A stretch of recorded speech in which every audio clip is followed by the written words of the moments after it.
Bueno, vamos a dar inicio a la primera webconferencia del curso sobre cultura árabe. Como ustedes se dan cuenta y como pues yo les he venido señalando en el curso en la medida en que pues hemos estado intercambiando ideas en los foros, lo que nosotros buscamos con este curso es como aproximarnos con una mirada diferente a tres culturas no occidentales, pensando cuáles, digamos que son sus planteamientos filosóficos.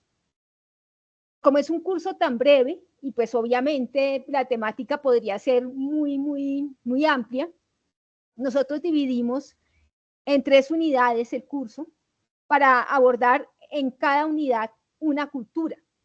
No abordamos obviamente toda la filosofía no occidental, porque eso nos quedaría muy difícil en 4 meses, mucho más en el periodo intersemestral, pero lo que buscamos es por lo menos dialogar un poco con al menos 3 culturas que nos permitan ver justamente cuáles son los planteamientos, las teorías, los autores que han constituido ahí en su cultura una reflexión de tipo filosófico. Teniendo eso en cuenta, pues ustedes ven el curso está dividido en cultura árabe, cultura de la India y China, cultura china. La primera, pues nosotros buscamos como esa bisagra, de alguna manera. La cultura árabe, como vamos a ver ahorita, es como una bisagra entre Occidente y Oriente, ¿no? Pues es Oriente Medio, de hecho su nombre lo indica, pero también el asunto es que nosotros tenemos una gran cercanía con el mundo árabe. Y la filosofía de manera particular va a tener una gran, digamos que el mundo árabe va a tener una importancia que es necesario subrayar cuando hablamos de ellos en el ámbito de la filosofía. Porque, por un lado, ellos hicieron, lo vamos a ver más adelante, unas, digamos que, campañas de recolección, por decirlo así, del conocimiento de otras culturas. ¿A qué me refiero con eso? Durante su momento de mayor esplendor, ellos conquistaron muchos terrenos, muchas culturas, y aunque por supuesto se interesaban por los bienes, digamos, materiales, económicos, también se interesaban por el conocimiento. Y ese conocimiento, pues justamente se almacenaba, pero no solo se almacenaba, sino que se estudiaba, se comentaba, ¿sí? Con otras personas, se traducía. Entonces, justamente de allí comenzó a crecer una cultura muy sofisticada, muy interesada por diferentes tipos de conocimiento, como vamos a ver ahora. Además, bueno, vamos a ver pues también como esa doble relación con la filosofía. Quiero mirar el chat para ver específicamente. Entonces, hasta ahorita llegó el mensaje. Bueno, como veíamos entonces, esta cultura que se nos aparece como una bisagra nos permite transitar un poco hacia lo que va a ser el pensamiento de, podríamos llamarlo Oriente, pero igual eso sería un poco reduccionista. Sin embargo, digamos que por motivos como de, para resumir un poco y tener identificados algunos elementos, le vamos a llamar justamente Oriente Lejano, ¿no? Así como llamamos Oriente Medio a la cultura árabe. Nosotros vamos a pasar a la India y allá vamos a ver que no hubo tal cercanía con el pueblo griego y por lo mismo con Occidente, pues de la misma manera que se dio en la antigüedad con la cultura árabe. Y en China, pues vamos a ver que se desarrollaron otro tipo de fenómenos con otro tipo de escuelas y un pensamiento totalmente diferente. Vamos a comenzar entonces por la cultura árabe hoy.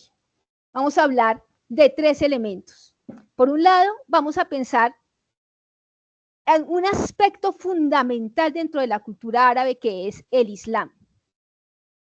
¿Por qué lo consideramos importante?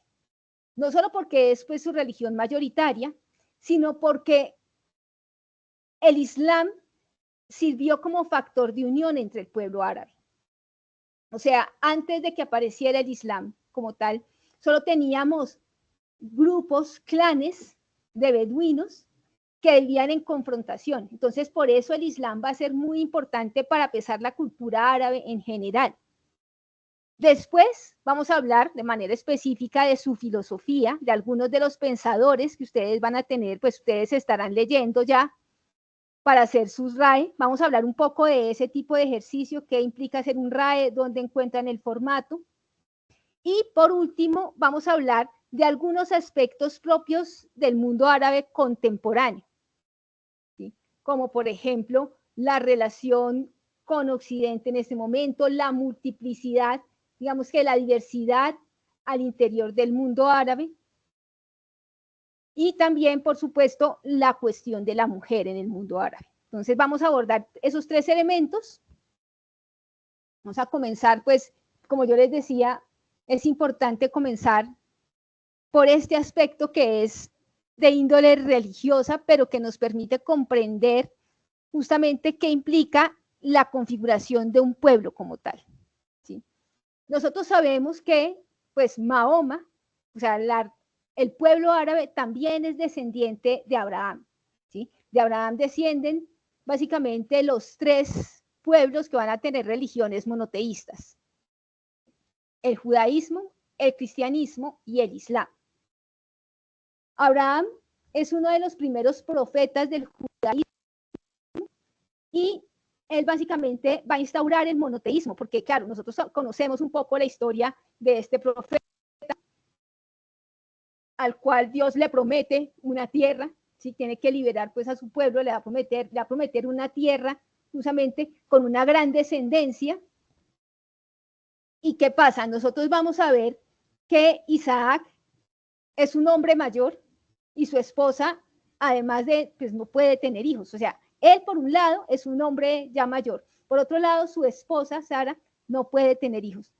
Paula, ¿cómo estás? ¿Cómo te va? Entonces, ¿qué vamos a ver acá? Hola, Pues, bien, gracias. bueno, entonces, ¿qué vamos a ver acá? Sucede que, pues obviamente ya Dios le había dicho que iba a tener una gran descendencia, pero pasan los años, no pasa nada, él no tiene hijos, su esposa no puede quedar embarazada, y entonces lo que hace Dios es que le dice, no, tranquilo, usted va a tener sus hijos, no se preocupe.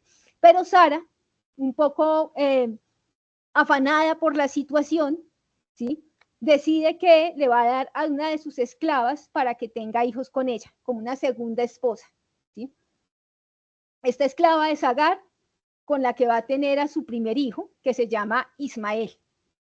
Luego, más adelante, ¿sí?, Sara queda embarazada, ¿sí?, y tiene a Isaac, que es el hijo justamente del matrimonio, el hijo que, pues, desde la perspectiva de los cristianos y de los judíos, ese era el hijo que le han prometido, a partir del cual iba a tener una gran descendencia.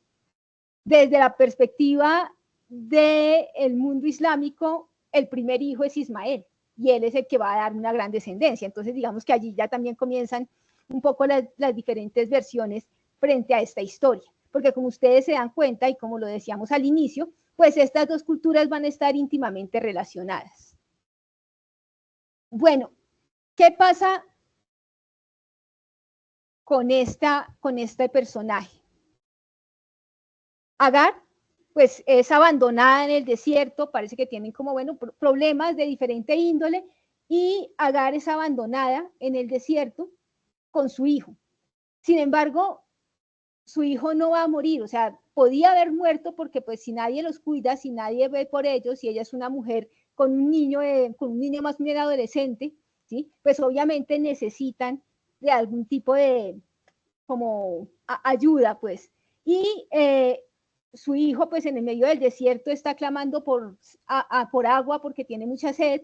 Ella está un poco desesperada, ¿sí? Comienza a dar vueltas alrededor de su hijo, y de los pies del hijo, de donde está el hijo, comienza a brotar agua. Claro, esto sirve, por supuesto, para calmar la sed del niño, y además le sirve para sobrevivir, ¿sí? A partir de ahí, pues algunas comunidades que están alrededor de ella, pues se dan cuenta que ella tiene acceso al agua, así que le van a pedir que si se pueden unir a donde ella está, y claro, entonces justamente ahí se va formando ya una comunidad. que será pues, justamente la comunidad de los árabes, ¿no? Del pueblo de Ismael.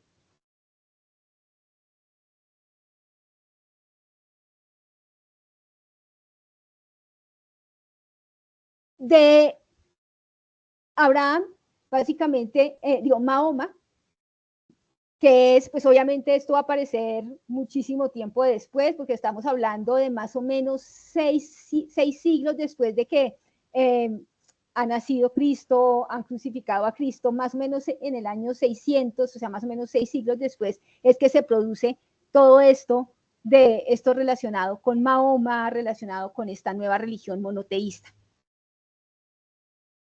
Nosotros tenemos aquí ya a Mahoma. Mahoma hace parte de un clan, ¿sí? Los árabes han estado básicamente por toda esta península desértica, ellos arman como caminos para ir pues como a comerciar básicamente, y además también pues cuidan ovejas en las montañas, ovejas no, más bien cabras en las montañas, ¿sí? Son comunidades que viven en enfrentamiento constante y que en ese momento el único, digamos que el único factor común que tienen es la lengua, el árabe. Todos hablan árabe, pero pues digamos que viven en confrontación permanente.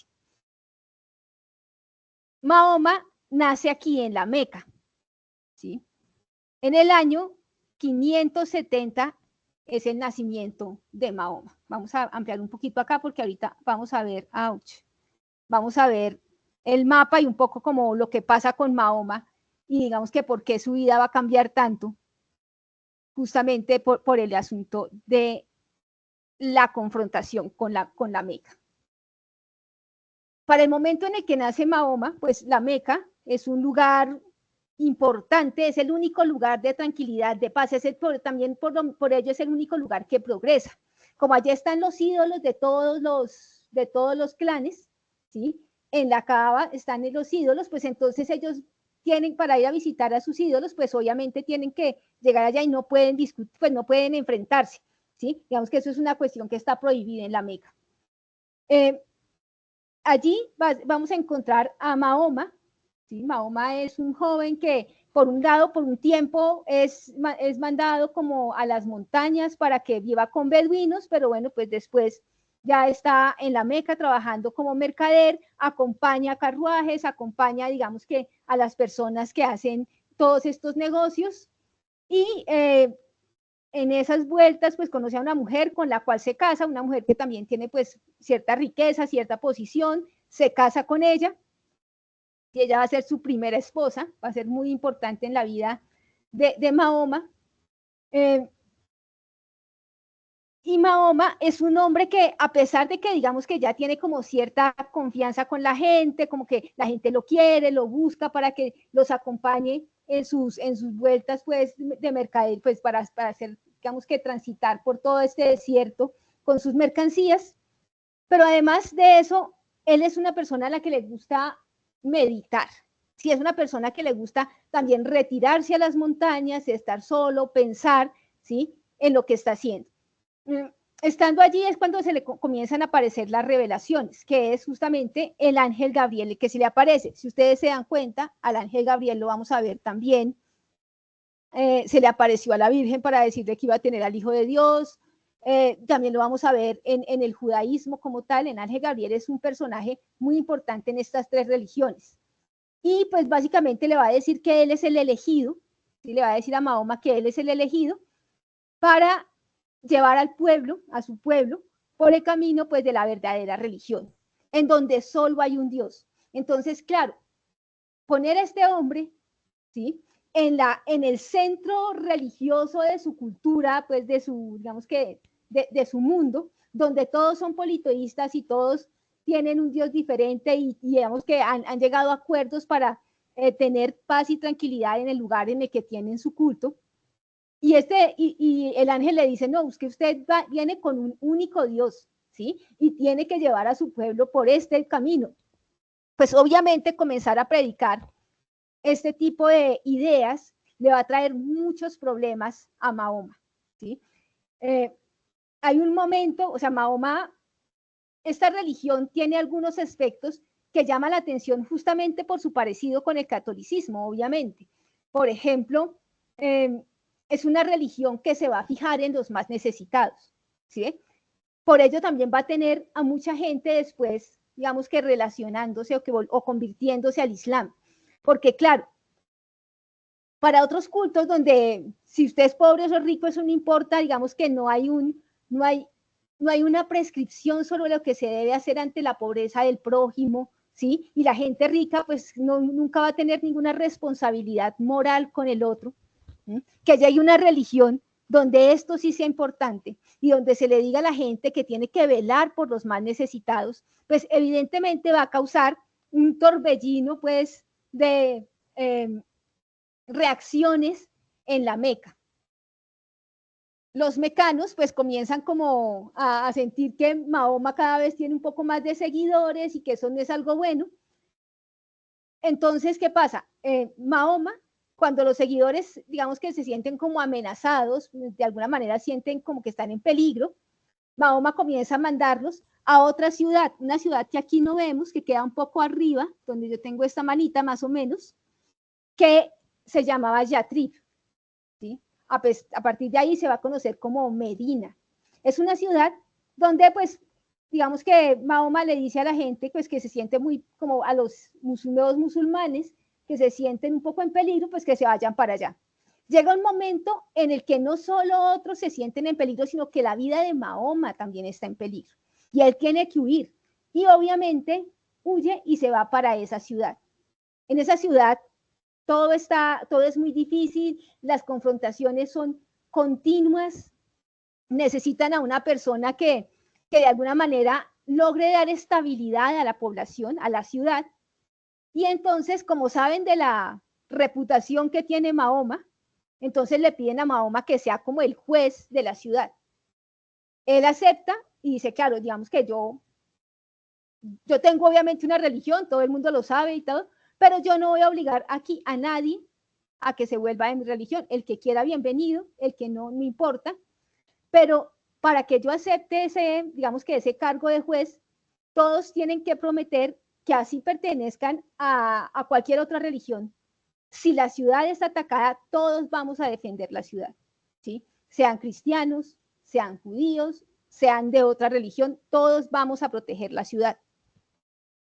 Y de esa manera, pues obviamente una de las cosas que van a recibir son, pues como que los van a estar atacando permanentemente, los mecanos no se sienten seguros, entonces los atacan, y eso hace que Mahoma se convierta también no solo en un líder espiritual, sino también en un líder militar, porque tiene que defender la ciudad. Digamos que aquí vemos unas diferencias importantes con lo que pasa en otras religiones también. Digamos que en la historia de otras religiones que tienen, digamos que estas similitudes, ¿no? Que son, pues, son las religiones del libro. Nosotros podemos ver que Jesús también fue amenazado, también estuvo en peligro, pero Jesús, primero, no era un profeta, simplemente era el Hijo de Dios, ¿no? O sea, dentro de la historia, pues, que se ha establecido. Y además,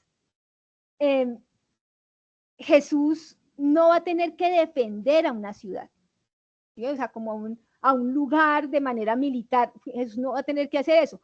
Mahoma sí va a tener que hacerlo y por eso va a tener que, pues, obviamente, configurar, pues, también como una cultura que permita la defensa de una ciudad, ¿sí? Por eso una estructura militar que permita eso. Finalmente, van a ganar los musulmanes, va a pasar el tiempo, se van a confrontar, pero los musulmanes van a terminar entrando a la Meca y por supuesto haciendo el llamado a la oración y pues básicamente haciendo que este sea un lugar de cultos al único Dios pues existente según la religión del Islam, que es Mahoma, que es Alá, ¿sí? Entonces, digamos que esos elementos son los que van a hacer que finalmente a todos esos grupos que se vivían confrontando y que lo único que tenían en común era el árabe, pues comiencen a tener una religión en común y a partir de allí una serie de prácticas, ¿sí? Una serie de prácticas relacionadas con el culto, relacionadas con la manera de seguir los preceptos de esta religión. por ejemplo, nosotros vamos a encontrar en esta religión que, al igual que en la religión católica, no se pueden hacer imágenes de Dios. ¿Sí? Nosotros, pues, o sea, pues está el mandato de que no se pueden hacer imágenes de Dios. Y justamente por eso es que nosotros tampoco vamos a encontrar en el mundo islámico, ¿sí?, imágenes un poco, tal vez imitando, ¿sí?, la imagen del hombre, mostrando, digamos, que son Dios o que es Mahoma. Tampoco hay imágenes de Mahoma. O sea, si ustedes se dan cuenta, tampoco van a encontrar imágenes del profeta, ¿sí? Entonces, no hay un culto, sino que todo es poesía. ¿Sí? No hay una imagen, sino que todo está escrito a través, justamente, el Corán está escrito no solo bellamente porque su letra sea, digamos que visualmente espectacular, bella, o sea, con, digamos que una estética particular, sino que además también los textos son poéticos, ¿sí? Están relacionados con la poesía que declamaban los pastores de cabras que estaban en las montañas, los beduinos. Entonces también, digamos que allí así se construye la belleza y la sabiduría de Dios, ¿sí? Digamos, en ese ámbito, en el Corán. Nosotros tenemos aquí una imagen de la Kaaba.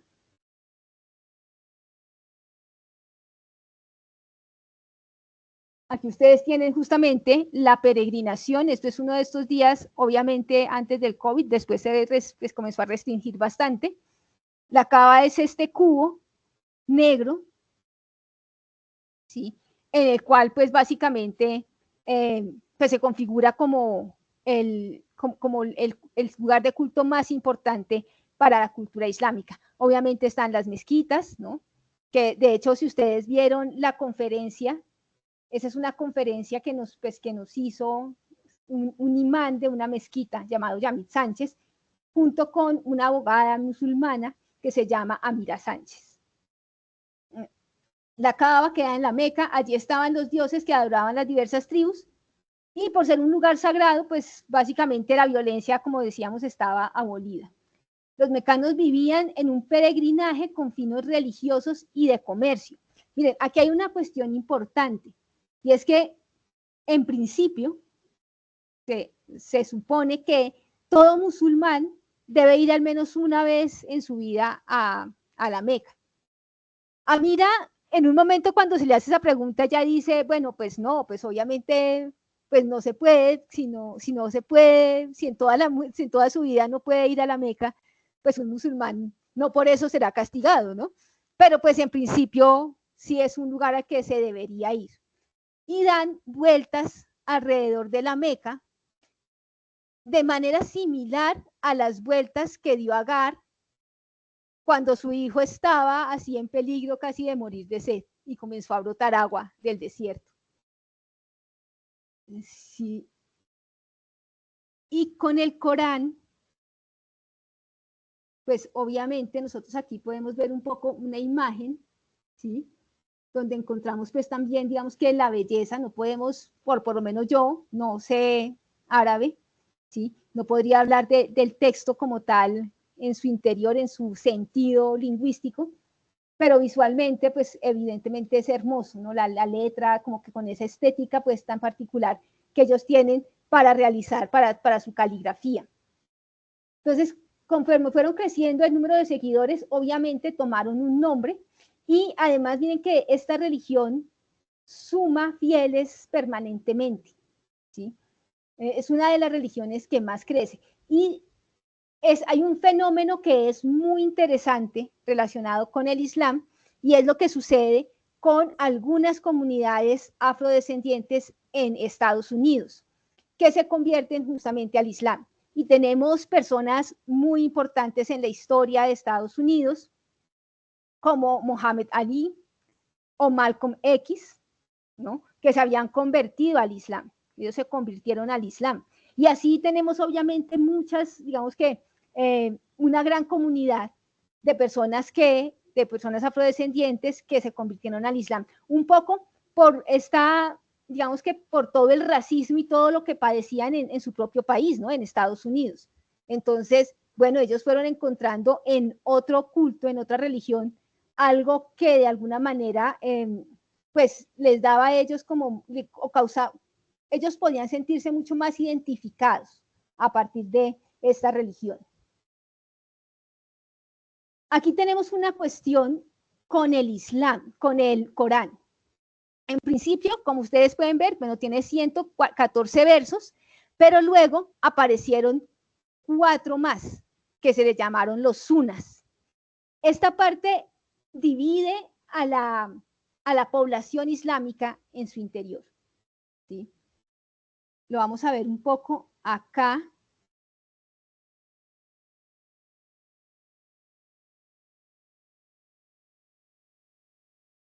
Entre lo que son los chiitas y los sunitas. Por ejemplo, miren que las personas que nos hablaron en esa conferencia que ustedes tienen en el campus son sunitas, ¿sí?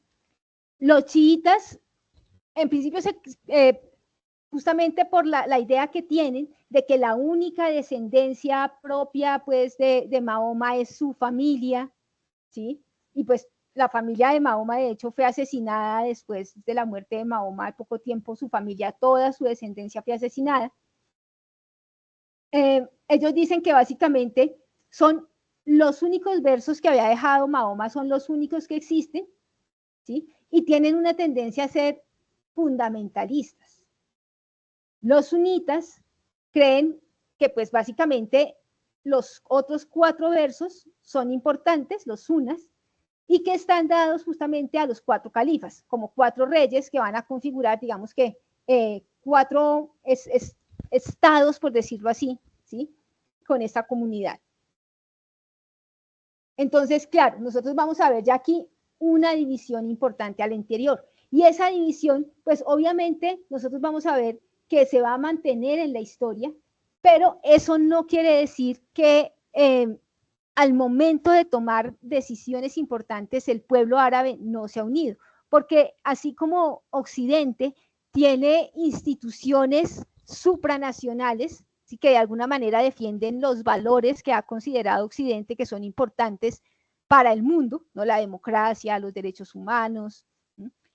También el mundo árabe ha consolidado una liga, la Liga de los Países Árabes, que se unen justamente para, de alguna manera, establecer cierto equilibrio cuando un país árabe tiene, digamos que, problemas o confrontaciones con países occidentales.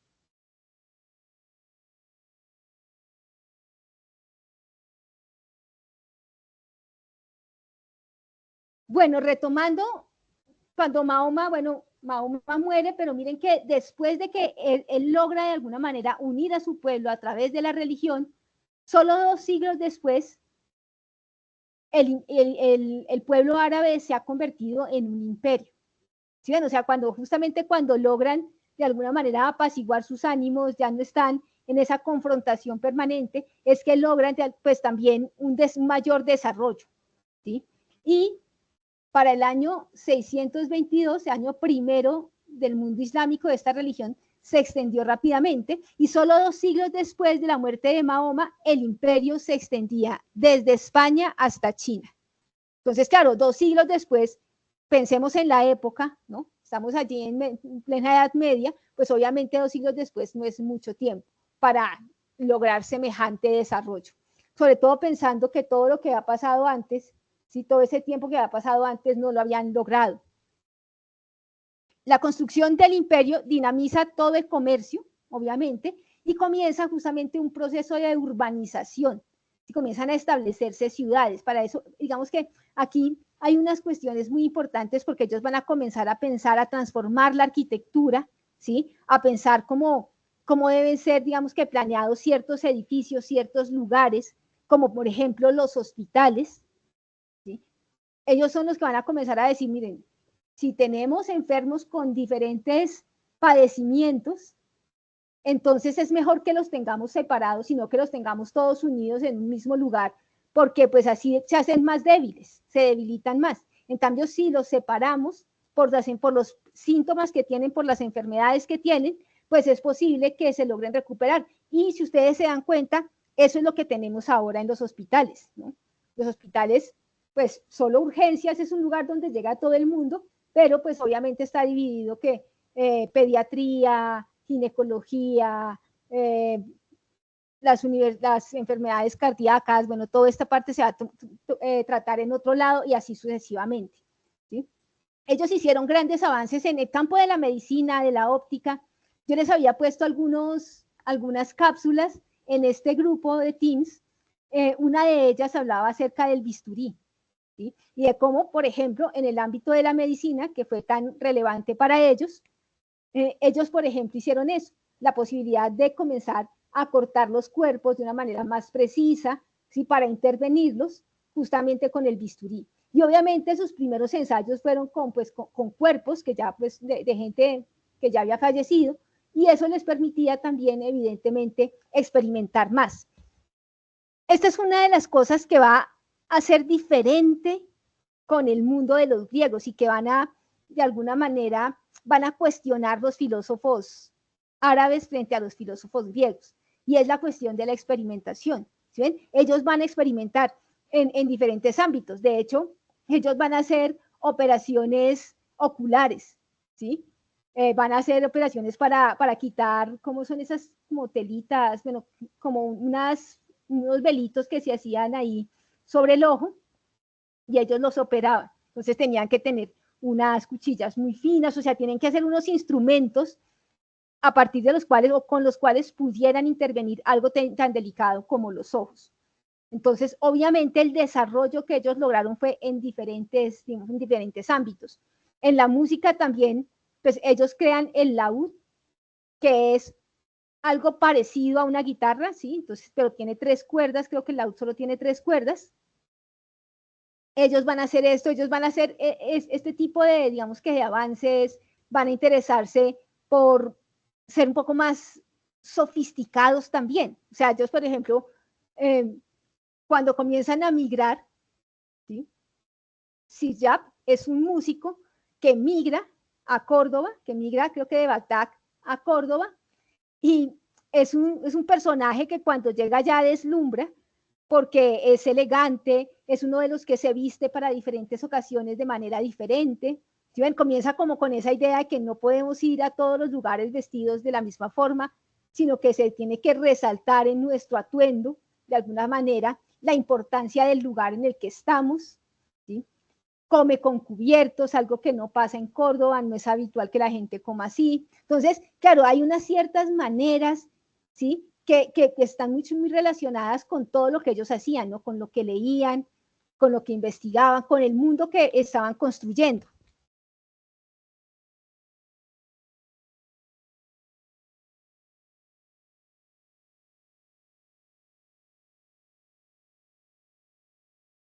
Bueno, entonces nosotros podemos ver que, bueno, como decíamos, el peregrinaje es importante, lo hacía Mahoma. Mahoma, pues también era mercader, finalmente era el que acompañaba muchas caravanas de mercaderes, o sea que estaba en un peregrinaje constante, esa comunidad lo era.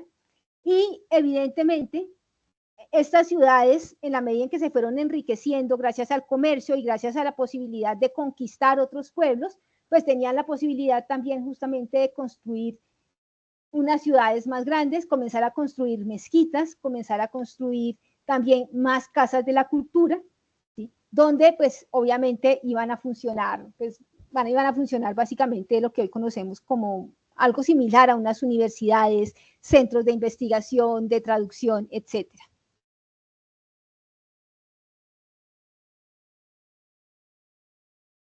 Entonces, claro, como decíamos, pues las casas de la escultura tenían múltiples funciones, y además aquí hay una cosa muy importante que también hace que se diferencien el Islam del catolicismo, por ejemplo. En el Islam, miren, esta es una de las frases de Mahoma: la tinta de los científicos vale tanto como la sangre de los mártires.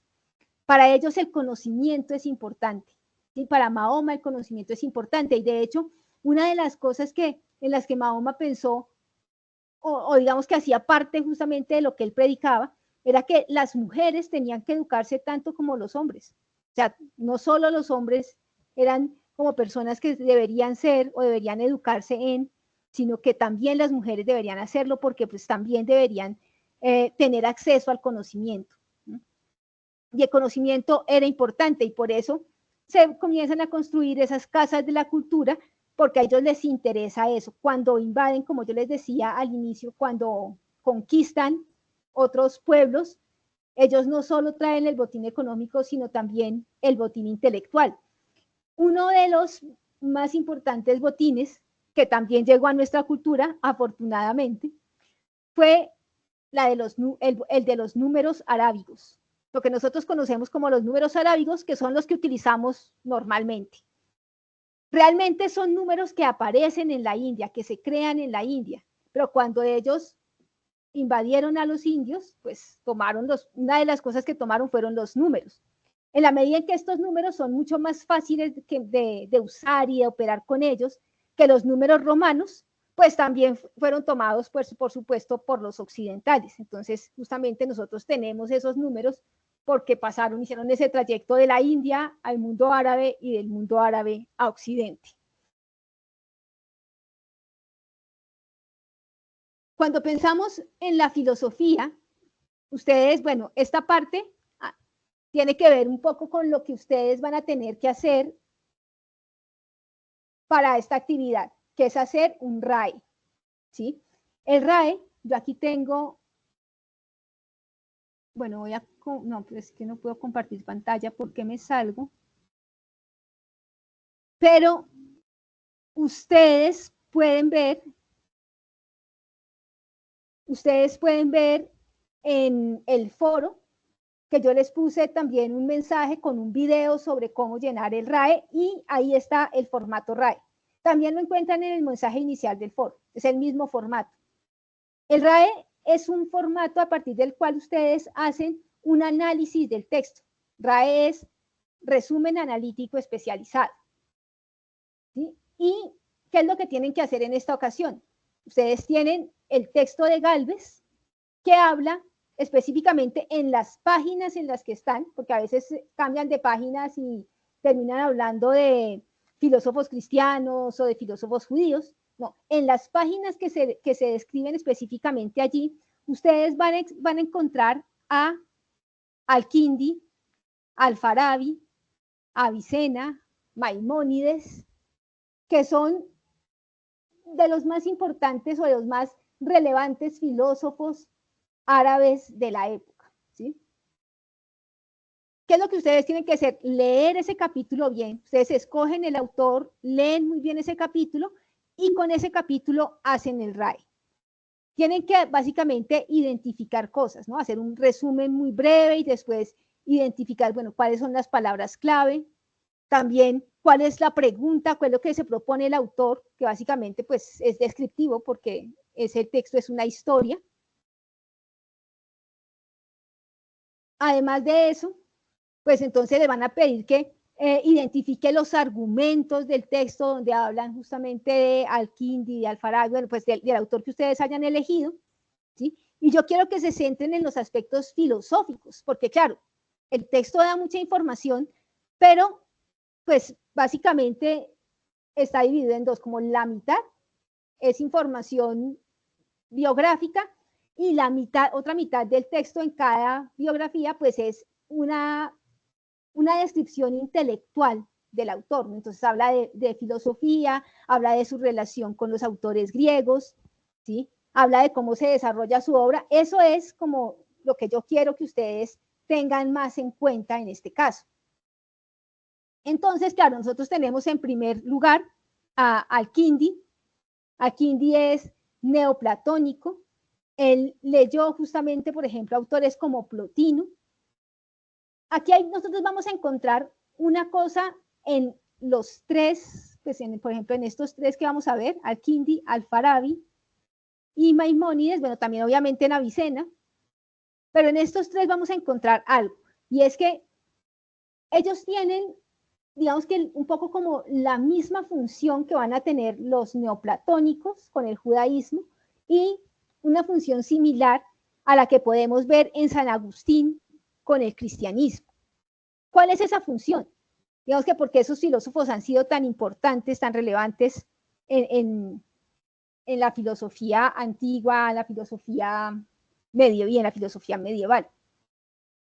Porque estos autores, por ejemplo, San Agustín, va a emplear las teorías de Platón para dar fundamento a una religión, a una doctrina católica. Sí, o sea, obviamente, cuando él se vuelve sacerdote, San Agustín, pues ya existe la doctrina católica, así como cuando estos autores aparecen, pues ya existe el Islam, ¿cierto? Pero ¿qué pasa?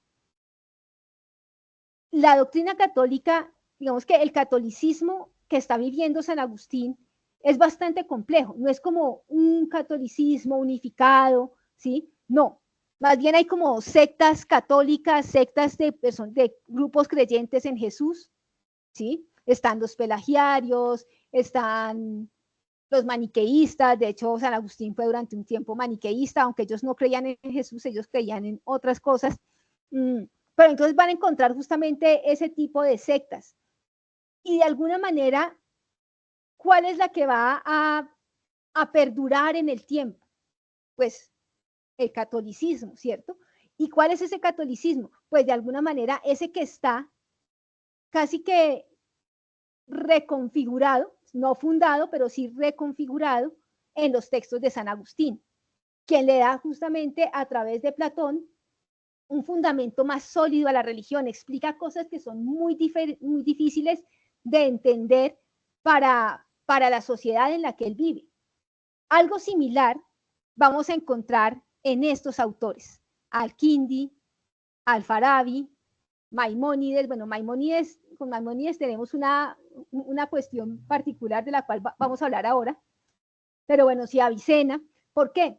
Porque ellos también van a explicar algunos aspectos de la religión, de su religión, con el trabajo de Platón y del trabajo de Aristóteles. Por ejemplo, Al-Kindi, no, Al-Farabi, no mentira, si es Al-Kindi el que hace esto. Al-Kindi toma un recurso, ¿sí? De alguna manera, una imagen particular, un concepto, si se quiere, de Plotino sobre los seres intermedios. Los seres intermedios aparecen también en la obra de Platón. Entonces nosotros vamos a encontrar en el banquete, por ejemplo, pero también vamos a encontrar en el Hipias Mayor la importancia de esos seres intermedios que de alguna manera comunican, ¿sí? Están como entre el mundo de las ideas y de los dioses y entre el mundo de los humanos, ¿sí? Esos seres intermedios de los que habla Platón se van a convertir en los neoplatónicos en ángeles, ¿sí? Por ejemplo, Filón de Alejandría va a hablar de estos seres como ángeles, ¿sí?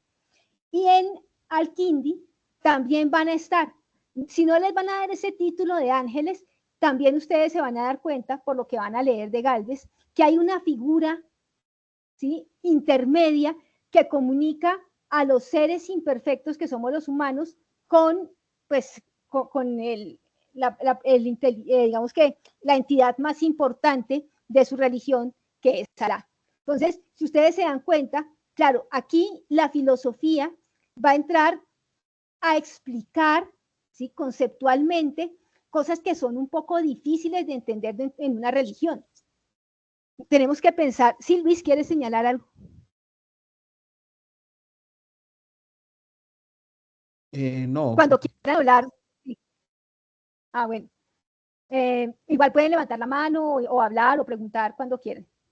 Entonces, nosotros vamos a encontrar esto en estos filósofos y es importante ver como un poco su esfuerzo justamente como pensadores musulmanes, ¿sí?, de tratar de dar un sustento a unas ideas que son difíciles. Pensemos que le estamos diciendo a la gente común y corriente, ¿sí?, en esa época, que existe un Dios que ellos no ven, ¿sí? Y eso pues obviamente es necesario explicarlo, es necesario exponer todas las ideas que hay alrededor y que permiten la existencia de ese Dios, ¿sí? Y eso se va a lograr también con la filosofía y por eso la filosofía se va a convertir en un recurso tan importante en toda la Edad Media. Pero no solo existían estos filósofos, ¿no? Al-Farabi, Al-Kindi, Maimónides. Maimónides es, como yo les decía, un personaje un poco complejo en la medida en que él como tal no es árabe, sino es judío. Pero, pues, él es abogado, ¿no? Es un doctor de las leyes judías, y él va a estudiar en una mezquita, va a estudiar en árabe, sus escritos van a ser en árabe, y él estaba, digamos que teniendo una vida muy normal, ¿sí? Como estaba, podía profesar su religión, no había problema, pero llega un momento en la historia, y a él le toca como ese momento de transformación, en el cual los árabes comienzan a perseguir a las personas de otras religiones, o sea, comienza a quedar como un poco como la intolerancia, ¿sí? De parte no de todo el pueblo árabe, sino más bien de algunos específicamente, de algunos califas que tienen unas ideas un poco más conservadoras, y ellos son como, algunos persiguen a personas de otras religiones. ¿Qué le toca hacer a Maimónides? Pues básicamente él tiene que, como ser árabe, él tiene que, fuera de su casa, ser árabe, básicamente. ¿Sí? Él no puede ni hablar su lengua, ni, digamos que ni mostrarse como un judío, sino que es toda su religión, algo en lo que él sí cree mucho, o sea, él es realmente creyente de su religión judía, solo lo puede hacer de puertas para adentro en su casa. Entonces, también vemos momentos en los que se genera mayor intolerancia, y en Maimónides vamos a encontrar justamente esos dos momentos. Por otro lado, también tenemos como otras miradas filosóficas en el mundo árabe, ¿sí? No podría como pronunciar correctamente o decir que lo pronuncio correctamente este nombre, Al-Hassan al-Shari, que es uno de los primeros teólogos musulmanes. Él es de corte racionalista, todos ellos han leído a los árabes, o sea, todos ellos han leído a los griegos, los conocen, saben lo que pasa en las casas de la cultura, pero digamos que son un poco más radicales y encuentran diferencias importantes entre lo que es la filosofía griega y lo que son las creencias islámicas, y por ello se separan completamente, digamos que de esa mirada griega, ¿sí?, que hacen los filósofos árabes. Entonces tenemos a este sujeto, a este teólogo musulmán, que impuso una metodología racionalista, ¿sí?, y que obviamente hace parte de la vertiente, como dicen, como más conservadora del Islam. Otra escuela importante es la escuela Mustasili, ¿sí?, que también, pues obviamente reniega pues de lo que es un poco lo que hacen los griegos. Consideran que, o sea, Aristóteles no puede ser un autor que sigamos leyendo como para darle fundamento a la religión, porque él solo ve en el origen al motor inmóvil, y Alá tiene que ser algo mucho más que un motor inmóvil, ¿sí? Y no creen en la lógica de la deducción, sino que piensan que es la lógica no puede ser de lo universal a lo particular, sino que tiene que partir de la experiencia, y por lo tanto tiene que ser inductiva y no deductiva, ¿sí? De los casos, de lo que se puede experimentar, es de donde podemos sacar reglas generales que nos permitan operar, ¿sí?, en la realidad. Entonces, claro, aquí vamos a tener justamente a una escuela de pensamiento también racionalista que, si bien busca hacerle contrapeso a los fundamentalistas, igual también se separa, como decíamos, de los griegos, y van a comenzar, digamos que a distanciarse de ellos, y de hecho, ellos van a decir un poco como que los filósofos, así como Al-Kindi, Al-Farabi, ¿sí?, Avicena, Maimónides, pues son unos filósofos burgueses, un poco como aburguesados, ¿sí?, que de alguna manera se están alejando un poco de su religión y de sus creencias con esas ideas.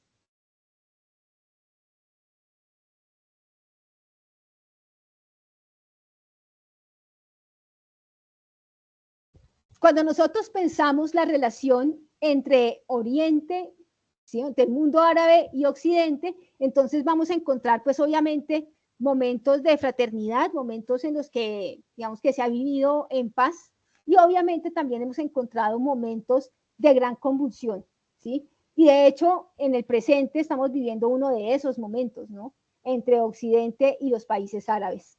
aunque en este momento la cuestión con los países árabes es que es muy variada, ¿sí? Y Occidente puede estar muy bien con algunos países árabes y muy mal con otros, porque justamente digamos que la situación histórica también es diferente. Tenemos países árabes extremadamente ricos, ¿sí?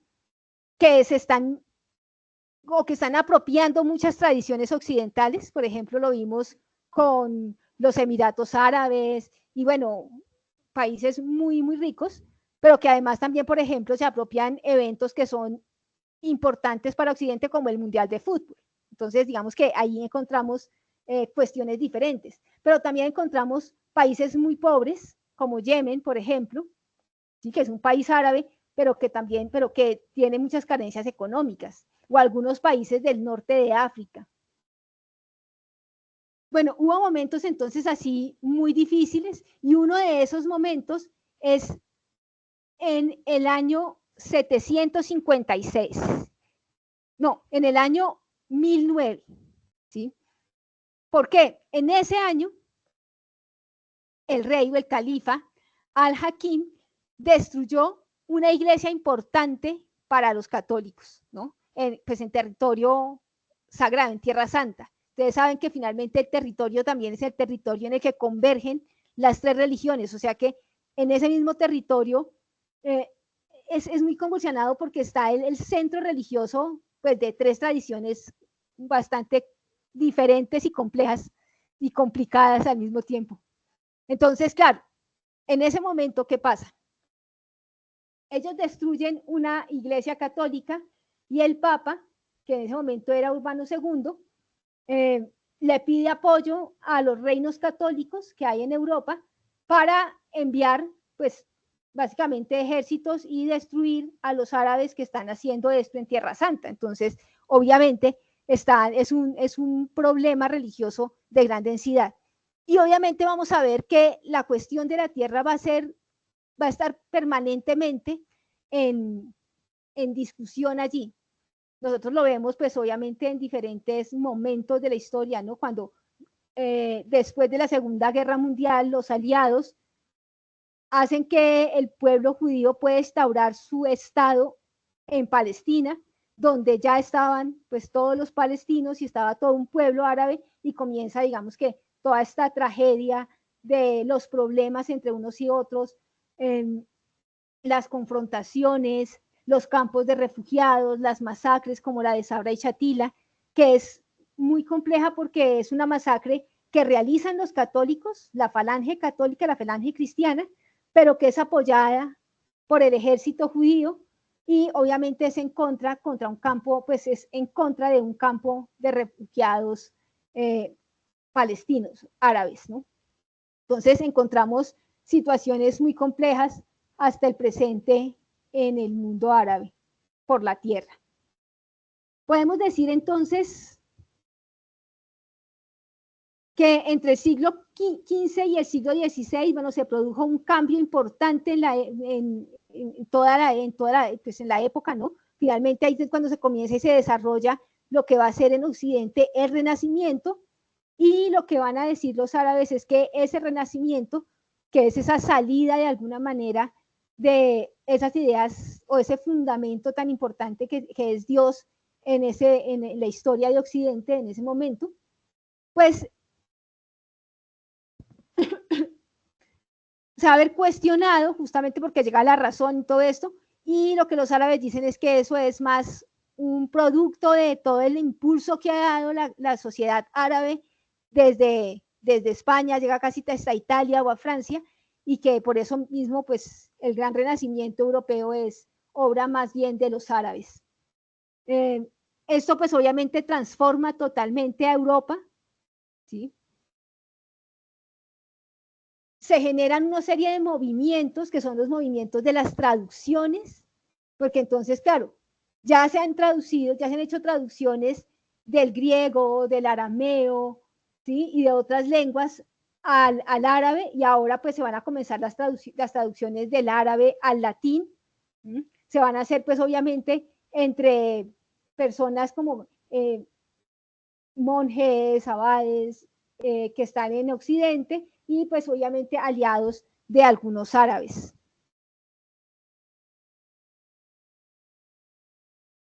Como veíamos un poco antes, yo les decía, en el mundo actual, el mundo árabe, la cultura árabe, no se ha quedado digamos que solo en ese momento, se ha transformado bastante, ¿sí? Nosotros podemos ver que en ocasiones estos términos los confundimos mucho, los utilizamos como si fueran sinónimos, pensamos que todo árabe es musulmán o que todo árabe pues profesa el Islam y no es así. Hay árabes católicos, hay árabes judíos y de hecho Edward Said, que es uno de los árabes que ustedes van a leer, pues es un árabe católico, ¿sí? Que defiende la posición de Gaza, que fue un activista durante mucho tiempo, que es muy relevante tanto para el mundo árabe como para el mundo occidental. O sea, el legado de Edward Said es importante para ambas tradiciones. Entonces, los árabes pues son todos los que comparten la lengua árabe, básicamente, ¿sí? Los que viven, los que nacen en un país árabe y que comparten las tradiciones. Musulmanes, pues obviamente son los que practican y creen en el Islam, son el 75%, como decíamos, es una gran cantidad, pero igual no son todos. El Islam es con minúscula, es la religión. Cuando escribimos Islam con minúscula, hacemos referencia a la religión, y cuando escribimos el Islam con mayúscula, estamos hablando más que de la religión, de un sistema político, porque como ustedes saben, varios países islámicos son con una organización política de carácter teológico. Entonces, por eso digamos que sus leyes son fundamentadas y son basadas en el Islam.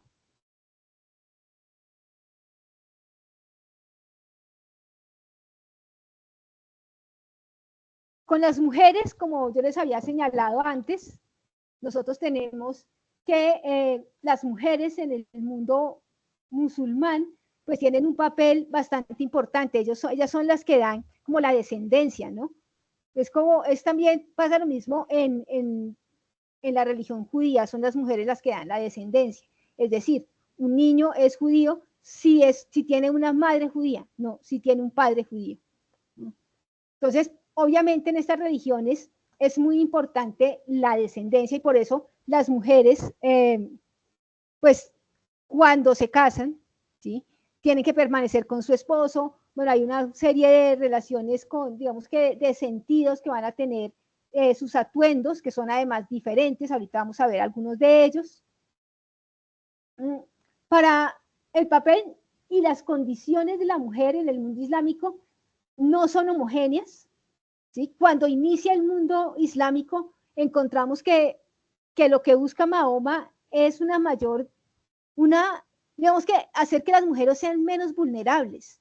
Por ejemplo, cuando Mahoma impone, no impone, más bien abre la posibilidad para la poligamia, ¿sí? Para que los hombres se puedan casar con más mujeres, lo hace no, digamos que no para mayor beneficio del hombre, sino de las mujeres.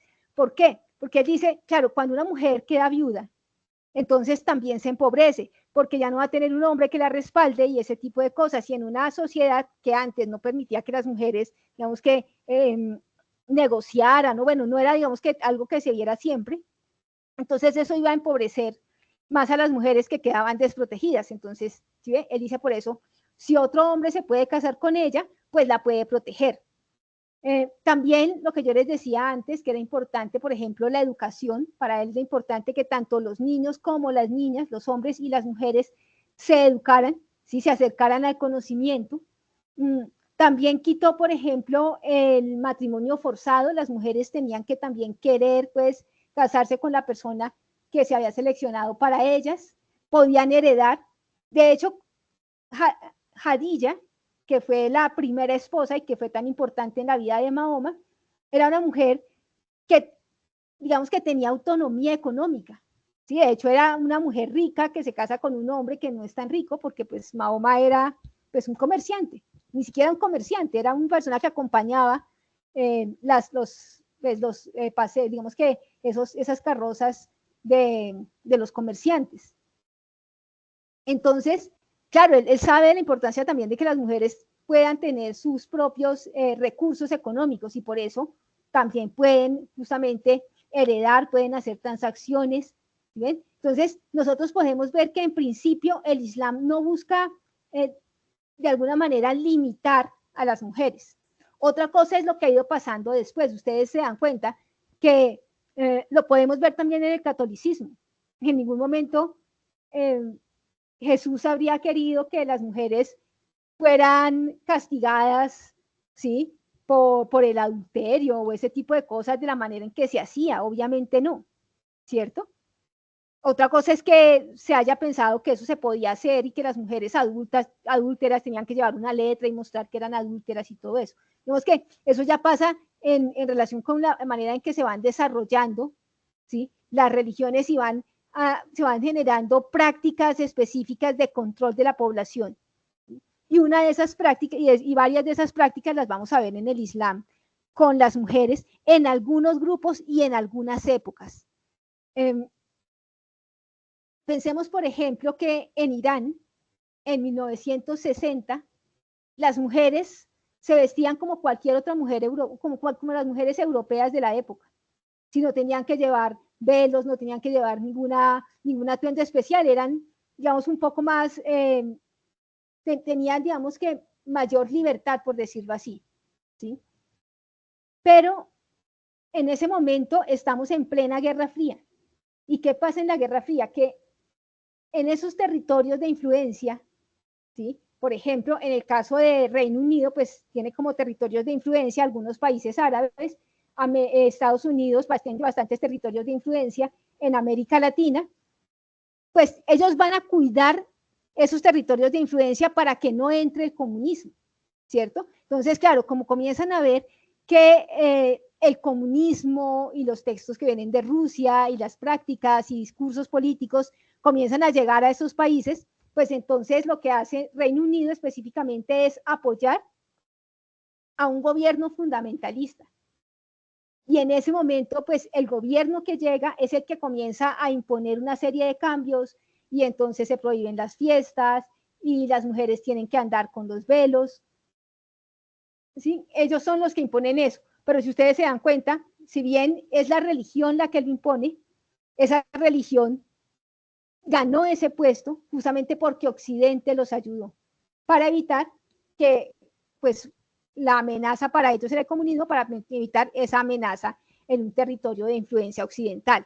Entonces, claro, nosotros podemos ver que no es solo esa religión, ni son solo esos bloques fundamentalistas, sino que Occidente ha jugado también un papel muy importante en el crecimiento de estos grupos y de estas prácticas en contra pues también de la mujer de manera particular.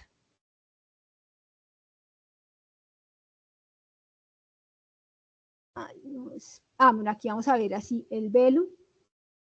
Sí, el velo que es pues algo muy, digamos que muy particular, muy relacionado con sus atuendos, con su cultura. Podemos identificar fácilmente a una mujer musulmana porque tiene cubierta su cabeza, ¿sí? Los beduinos vivían en confrontación y una de las cosas que tenían que hacer era proteger a las mujeres. Esto, yo les voy a poner el video en el foro. Me parece interesante que revisen esto, que son los podcasts de Diana Uribe. Ella, digamos que pues hace narraciones bastante amplias sobre la cultura, sobre diferentes culturas, la cultura islámica en este caso, que le pueden dar más conocimiento y más contexto a lo que ustedes van a leer en los textos que veremos en el curso. Pero una de las cosas que ella señala es que justamente estos velos van a ser importantes por muchas razones. Por un lado, pues porque están en el desierto. O sea, cubrirse es importante porque pues la arena evidentemente es bastante problemática si usted tiene que pasar muchos días caminando en el desierto. Por otro lado, pues las confrontaciones hacen que las mujeres se conviertan en parte del botín. Entonces tienen que cubrirlas de alguna manera para que no se las lleven, ¿sí? Y ellos puedan seguir, digamos que manteniendo así su descendencia. Entonces, esto va a ser de gran importancia para ellos. esto es otra cosa importante. Mire que nosotros a veces pensamos que las mujeres van a caminar detrás de los hombres porque se van a someter a ellos o porque es una cuestión más relacionada con, sí, con sumisión, ¿sí? Por parte de las mujeres, que con algo más práctico. Y es que los hombres van primero porque en la medida en que ellos avanzan, ellos pueden advertir el peligro y de esa manera como pues salvar un poco a los demás, ¿no? Entonces, claro, aseguran que las mujeres y los niños no corran peligro si los hombres van al frente. Bueno, aquí tenemos algunos de estos velos. Nosotros seguramente hemos visto muchos en los medios de comunicación. Está la burka, que tapa todo el cuerpo. Esta burka cubre el cuerpo y es impuesto por el talibán. ¿Sí ven? Esto es muy interesante. Esta no es impuesta por la religión, es impuesta por los talibanes. El niqab,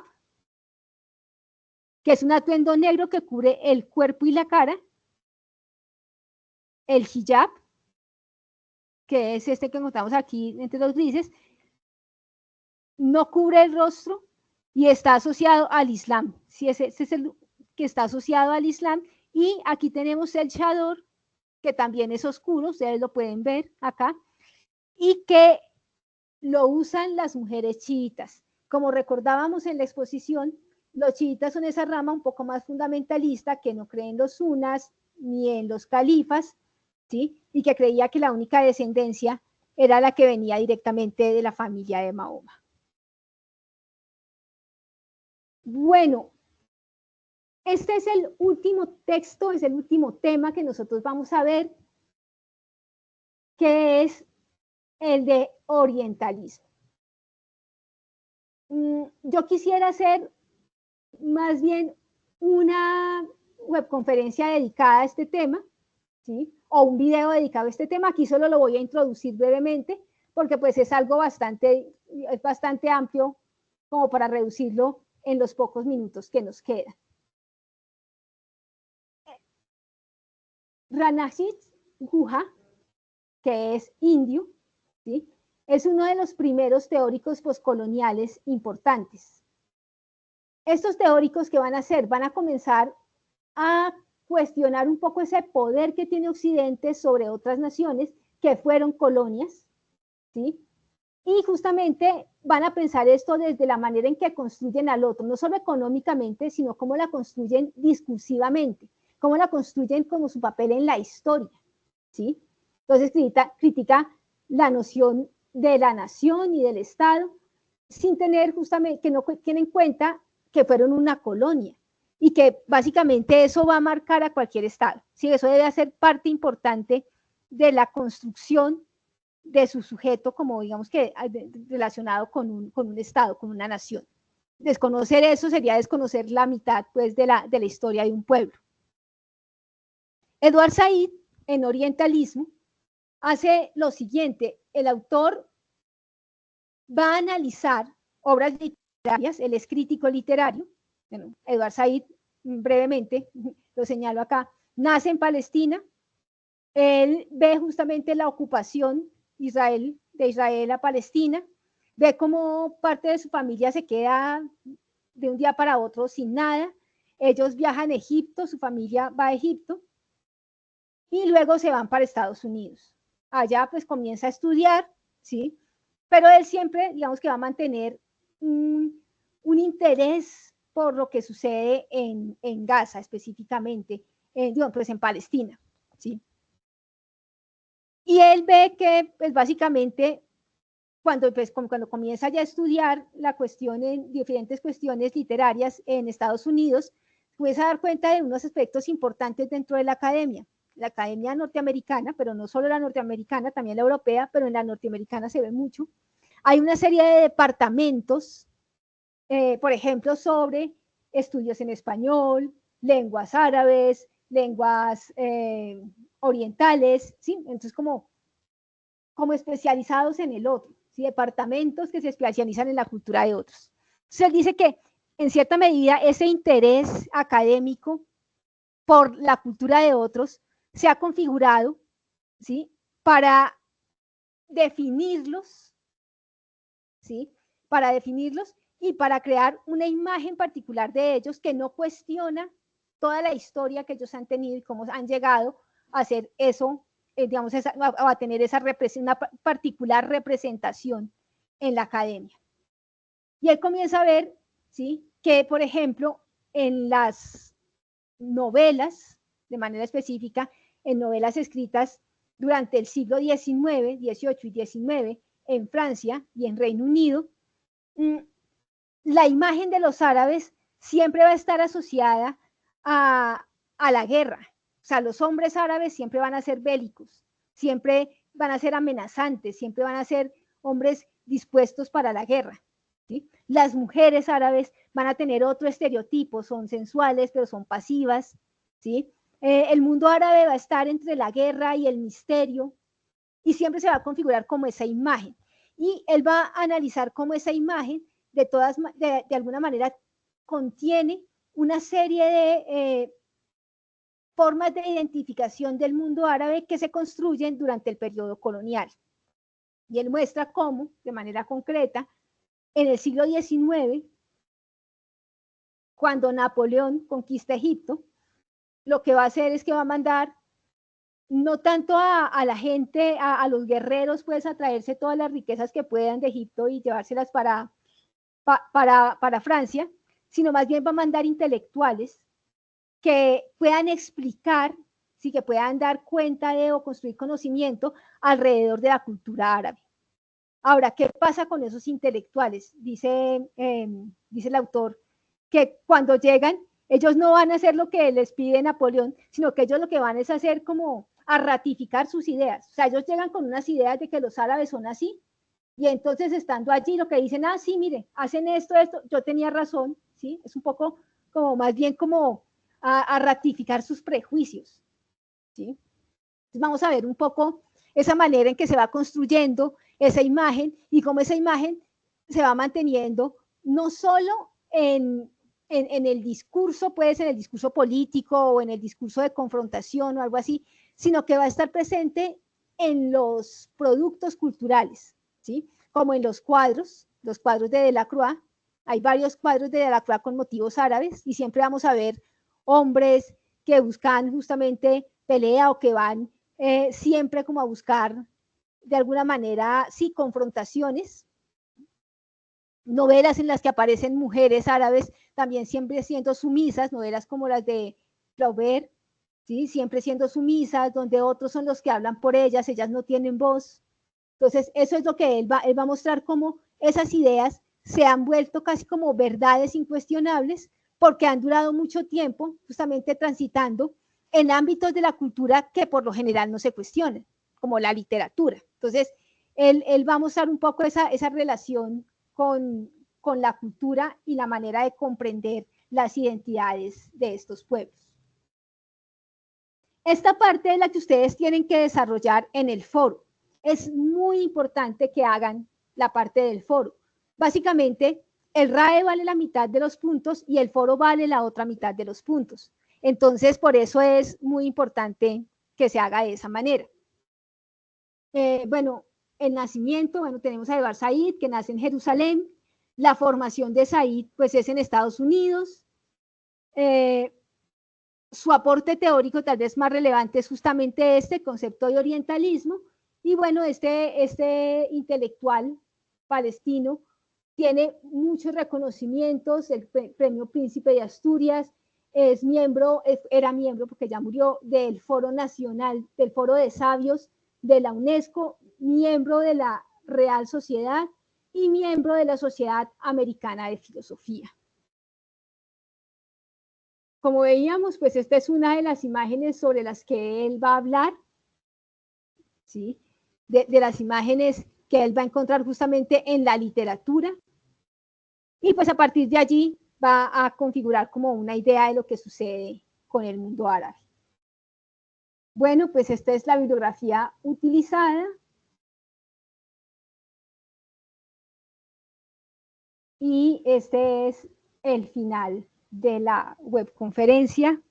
No sé si tengas alguna pregunta, Luis. que yo pueda responder ahorita sobre la actividad o sobre el tema, cualquier cosa. No, profesora, muchas gracias. Eso está muy bien. Bueno, entonces voy a cerrar esta webconferencia, no sin antes invitarlos a que participen en el foro. Recuerden que es básicamente la mitad de la nota en todas las actividades. Y también que pues desarrollen el RAE, cualquier cosa voy a estar pendiente de ustedes, si tienen algún problema con el formato o algo así, me escriben y yo trato de darle solución a esto. Nos hablamos en el foro entonces y mientras tanto voy buscando fecha para la próxima webconferencia del siguiente tema. Gracias, profesora.